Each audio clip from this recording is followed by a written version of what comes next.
ഒരു കമ്പിന്റെ അടുത്ത് ഒരു ശൂല് കിട്ടി ആ ചിലന്തികൾ അടിച്ചു കളഞ്ഞൂടെ? ഞാൻ പറഞ്ഞോ ഇനി അടിക്കാൻ? ഞാൻ ഒന്ന് അടിച്ചു കളിച്ചാലാം.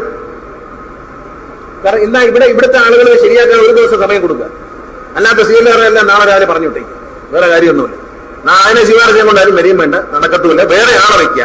ആർക്കെങ്കിലും ഒരാൾക്ക് തൊഴിൽ കൊടുത്താൽ പോലെ അത് ചെയ്യാൻ, ജോലി ചെയ്യാൻ അന്തസ്സായി ഈ ജോലി ഞാൻ ചെയ്യും എന്ന് പറയുന്ന ആളുകൾക്ക് തൊഴിൽ കൊടുക്കുക. യാതൊരു രാഷ്ട്രീയവും പാടില്ല. ആരാണോ ജോലി ചെയ്യാൻ തയ്യാറുള്ള അവർക്ക് ജോലി കൊടുക്കുക, അല്ലാത്തവരെ പറഞ്ഞു വിട്ടേക്കുക.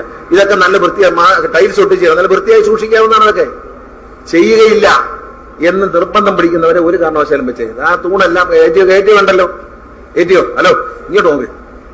ഇതെല്ലാം നല്ല വൃത്തിയായിട്ട് കഴുകി ഞാൻ മറ്റന്നാ കാണാൻ വരും തിങ്കളാഴ്ച. എല്ലാം നല്ല ഒരു അഴുക്കൽ ചിക്കറും എല്ലാം വെള്ളം നനച്ച് വെച്ചിട്ട് ഈ പോസ്റ്റ് എല്ലാം കഴുകി മാറ്റാൻ പറഞ്ഞു.